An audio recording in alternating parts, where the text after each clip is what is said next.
चलिए आज हम प्राथमिक और द्वितीयक अनुक्रम में अंतर के बारे में पढ़ेंगे। प्राथमिक और द्वितीयक अनुक्रम में क्या अंतर होता है। पहली चीज़ है, प्राथमिक अनुक्रम में क्या होता है कि बंजर क्षेत्र होता है। कौन सा क्षेत्र होता है? बंजर। बंजर जहाँ पे किसी भी प्रकार का खेती नहीं किया जाता है वो बंजर क्षेत्र कहलाता है।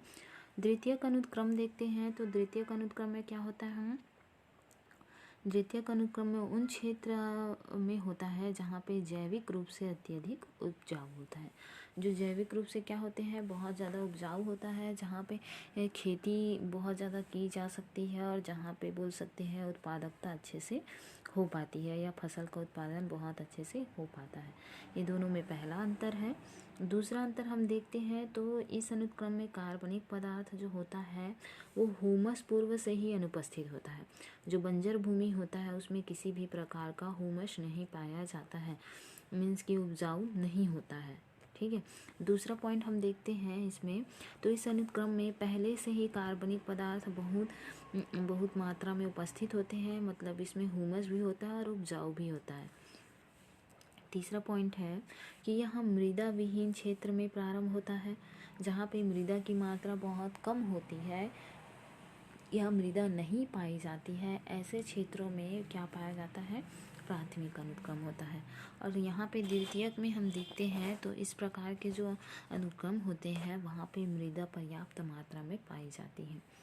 चौथा नंबर देख लेते हैं, तो किसी सजीव की प्रजनन, कोई भी जो प्रजनन संरचना आरंभ नहीं होती। अब बंजर भूमि है जहाँ पे किसी भी प्रकार का जीव जंतु पेड़ पौधे उपस्थित नहीं है, तो उस जगह में प्रजनन की जो संरचना आरंभ से उपस्थित नहीं होती है। लेकिन यदि हम दूसरा पॉइंट देखते हैं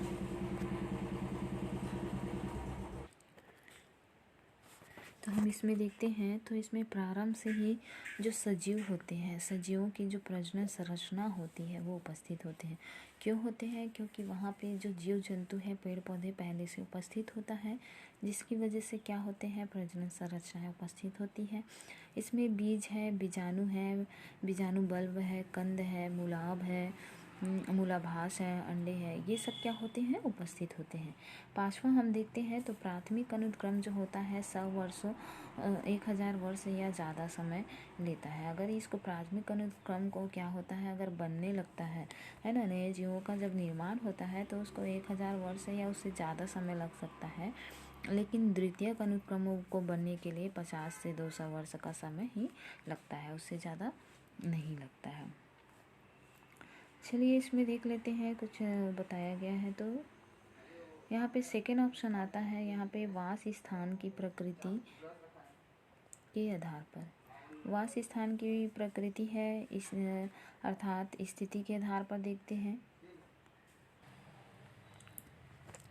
चलिए हम देखते हैं वास स्थान की प्रकृति या स्थल के आधार पर देखते हैं कि इसको कितने भागों में बांटा गया है।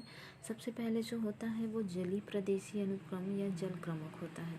जलीय प्रदेशीय अनुक्रमक किसको बोला जाएगा? जहाँ पे क्या होते हैं, जो जलीय प्रदेश होते हैं, जहाँ पे जल की मात्रा बहुत ज़्यादा होती है, ऐसे जगह को हम क्या बोलेंगे, जल प्रदेशीय अनुक्रम, है ना, या जल क्रमण बोला जाता है। इसके अंतर्गत जल की मात्रा कहाँ कहाँ ज़्यादा होती है? एक तो तालाब में होता है, झील में होता है, झरना में होता है ना, ये सब नदी वगैरह में भी बहुत ज़्यादा क्या पाए जाते हैं, पानी पाया जाते हैं, जल उपस्थित होता है।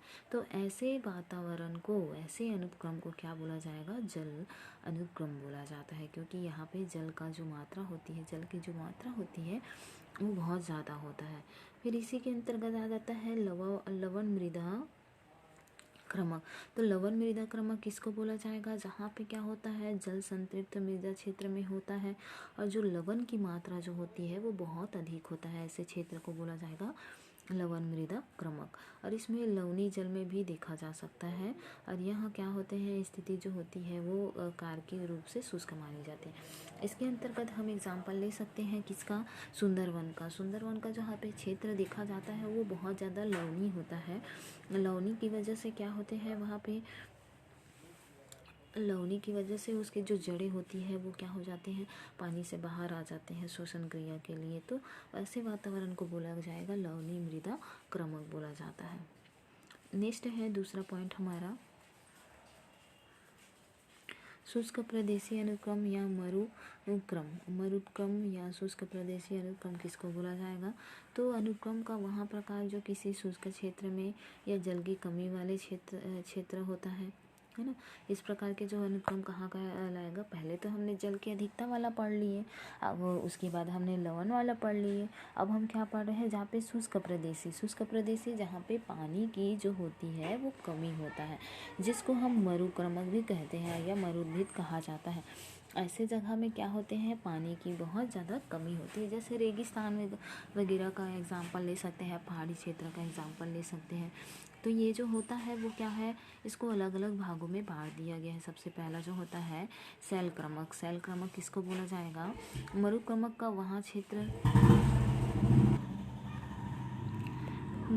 का वहाँ प्रकार जो नग्न चट्टानों वाले स्थल होते हैं शैलक्रमक कहलाते हैं। जहाँ पे क्या होते हैं? नग्न चट्टाने होते हैं। जो चट्टाने पाया जाता है नग्न होते हैं, बहुत ज़्यादा अधिक मात्रा में पूरी तरह से चट्टाने होते हैं, जहाँ पे पानी की कमी होती है, ऐसे क्षेत्र को बोला जाएगा शैलक्रमक।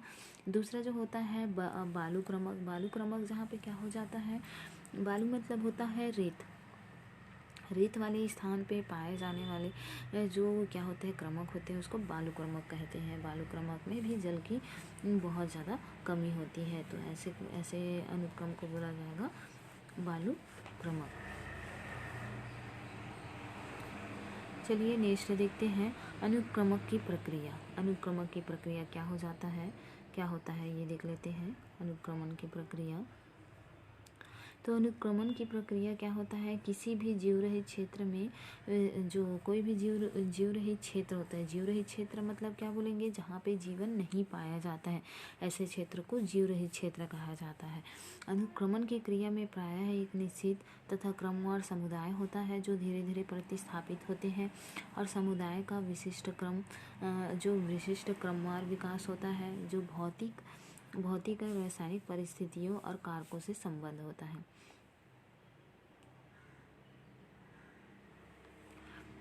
अनुक्रम में संलग्न होते हैं और समुदाय के क्रमक होते हैं, ऐसे क्षेत्र को बोला जाता है क्रमक। जहाँ पे क्या होता है? जीवन उपस्थित ही नहीं होता है, ऐसे क्षेत्र को हम क्या बोलते हैं? अनुक्रमक ही बोलते हैं। क्योंकि वो जो समुदाय बनेगा वो क्या होता है? धीरे धीरे वातावरण में भौतिक रासायनिक परिस्थिति है, कारक है, उसमें परिवर्तन होने के बाद ही बनता है। उसके बाद हम देखते हैं जो किसी क्षेत्र में स्थित होते हैं वो होने वाले जो प्रथम समुदाय है उसको अग्रगामी। कोई भी क्षेत्र में यदि कोई प्रथम समुदाय बन रहा है तो उसको हम क्या बोलेंगे? अग्रगामी समुदाय बोलेंगे। जिसमें और जो अंतिम समुदाय होता है वो चरम अवस्था होता है, जहाँ पे जंगल वगैरह का निर्माण हो जा रहता है। इसमें स्थायी परितंत्र के विकास को भी सूचित किया जाता है। जैसे कि इसमें चरम अवस्था तक की गति सामान्य लगातार होती है, कंटिन्यू होता है। अग्रगामी से चरम अवस्था तक क्या होते हैं?